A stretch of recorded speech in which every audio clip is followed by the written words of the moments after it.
This is a video walkthrough for practice 10A.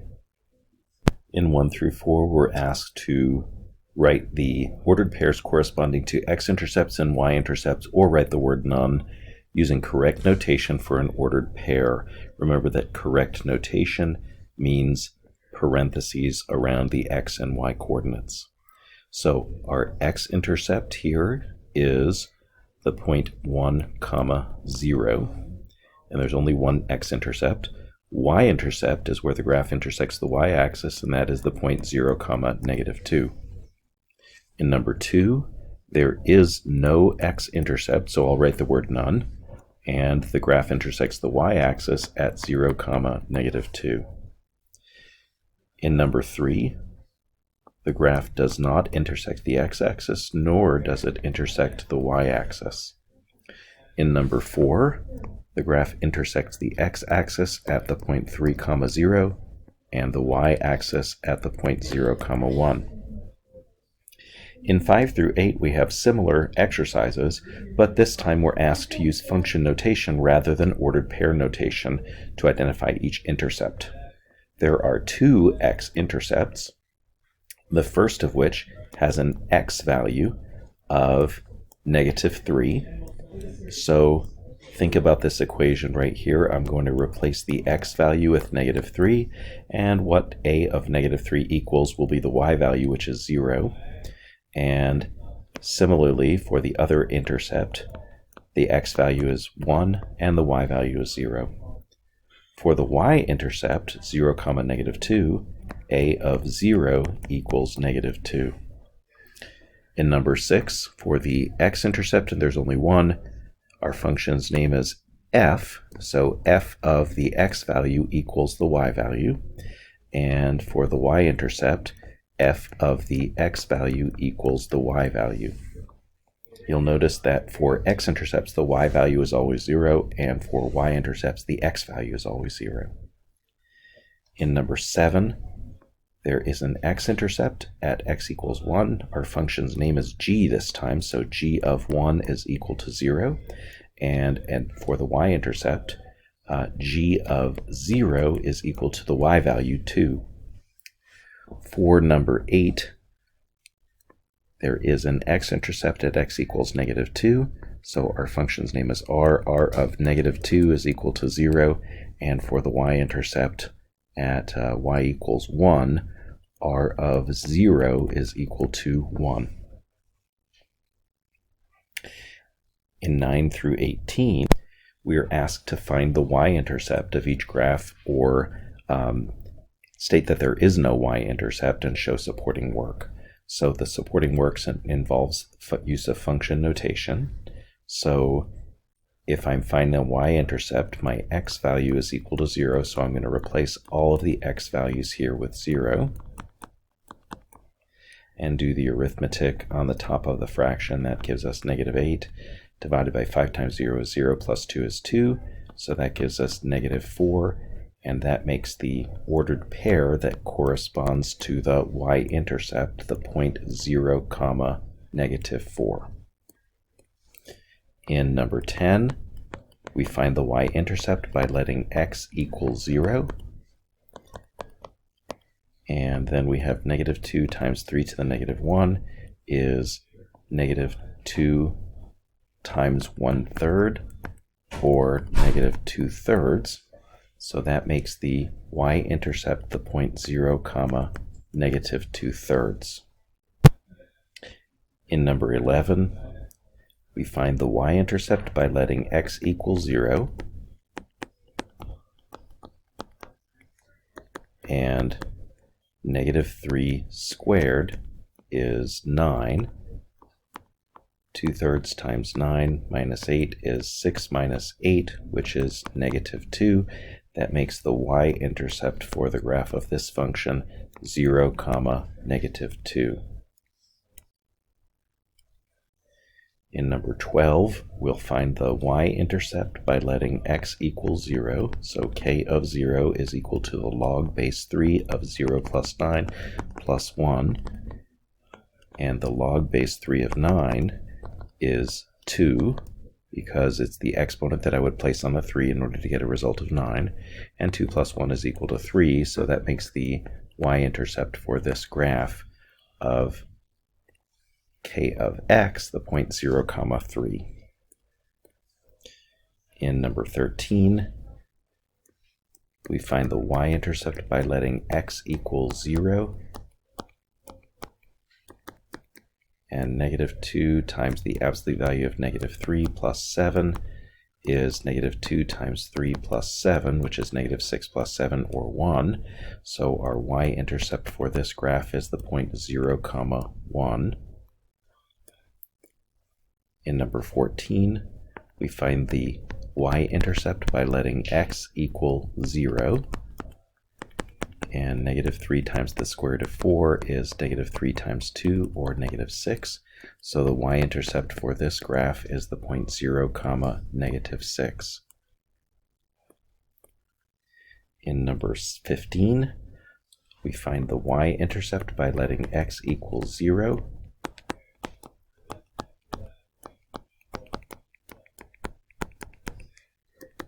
and that gives us 7/6 times 0 minus 3 is -3, and -3 squared is positive 9, and 0 plus 2 is 2, and 0 minus 1 is -1.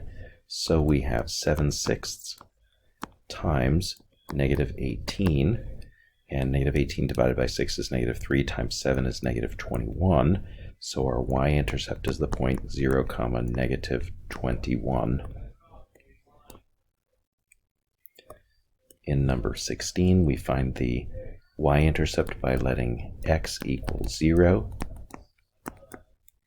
and 2 divided by 0 is an undefined result.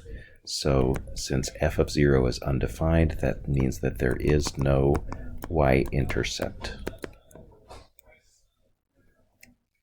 In number 7, we find the y-intercept by letting x equal 0, and since the square root of -9 is a non-real number, that means that g of 0 is non-real, and so there is no y-intercept. In number 18, we find the y-intercept by letting x equal 0, and 2 to the 0 is 1, so we have 1 plus 5 over 1 plus 1, which is 6 divided by 2, or 3. So that means that the y-intercept for this function is the point 0, 3. In numbers 19 through 26, we're asked to find the x-intercepts of the graph, or state that there are no x-intercepts. We're showing supporting work and giving answers in ordered pair form. Remember that x-intercepts are the x values at which the y value is 0. So I'm going to set y equal to 0, and then solve this equation by adding 1 to both sides. And if the absolute value of an expression is equal to 1, then that expression is either -1 or that expression is +1. Adding 4, we get x equals 3 or x equals 5. So there are two intercepts, x-intercepts that is, 3, 0 and 5, 0. In number 20, we're finding the x-intercepts by letting y equal 0. And we can solve this equation by subtracting 4 from both sides. And when we get to this point, a square root cannot equal a negative number. When we take the square root of a number, we use the positive square root. In other words, the square root of 9 is equal to 3, the square root of 16 is equal to 4, not -4. And if you do solve this by squaring both sides, you will get an extraneous solution. So we can do this, but we need to be careful with square root equations, because that extraneous solution gives us g of 15 is equal to 4 plus 4, which is 8, and not 0. So we get an extraneous solution. Doesn't mean we solved it wrong. We just have to be careful about solving square root equations to look for extraneous solutions. So that means that there is no x-intercept for this graph. In 21, we find an x-intercept by letting y equal 0. And we can solve by adding 3 to both sides. So 3 is equal to the log base 2 of x plus 7. And we can rewrite in exponential form. The base is 3, the exponent is, the base is 2 and the exponent is 3, and that equals x plus 7. 2 to the third is 8, minus 7 is 1. So that means we have an x-intercept 1, 0. In number 22, we find the x-intercepts by letting y equal 0. And this equation can be solved by factoring. I'm going to factor in a box. 3x squared in the upper left box and negative 4 in the lower right. 3 times negative 4 is negative 12. We're looking for factors of that add up to negative 1. And negative 4 and positive 3 are the ones, so we'll split the middle term into negative 4x and positive 3x. Factors common to the first column are 3x. Factors common to the second are negative 4. To the first row, x, and to the second row, 1. So that means that 0 is equal to 3x minus 4 times x plus 1. And so either 3x minus 4 is equal to 0 or x plus 1 is equal to 0. So x is 4/3 or negative 1. So 2 x-intercepts 4/3, 0 and negative 1, 0. In number 23, we find the x-intercepts by letting y equal 0. So 0 is equal to 2x minus 6 divided by x plus 5. If we multiply both sides by x plus 5 to clear the fraction, 0 times x plus 5 is 0. So 0 equals 2x plus 6. And adding 6 and dividing by 2, we get x equals 3. So there is one x-intercept 3, 0 for the graph of this function. In number 24, we find the x-intercepts by letting y equal 0. So 0 is equal to 5 divided by x minus 2. We can multiply both sides by x minus 2 in order to clear the fraction. 0 times x minus 2 is equal to 0. So 0 is equal to 5. That is something that is never true. So this equation has no solution. That means that there are no x-intercepts for this particular function's graph. In number 25, we find the x-intercepts by letting y equal 0. So 0 is equal to x plus 5 squared minus 4. We can add 4 to both sides and then take a square root on both sides. That's the easiest way to solve this since it's already set up for square root method. So if I take the square root of both sides, we get that x plus 5 is either equal to negative 2 or x plus 5 is equal to positive 2, the two square roots of 4. And if we subtract 5, x is negative 7 or x is negative 3. So there are two x-intercepts for this graph, negative 7, 0 and negative 3, 0. In number 26, we find the x-intercepts by letting y equal 0. So 0 is equal to 5 times 2 raised to the x power. We can divide both sides by 5, and 0 divided by 5 is 0. So 0 is equal to 2 raised to the x power.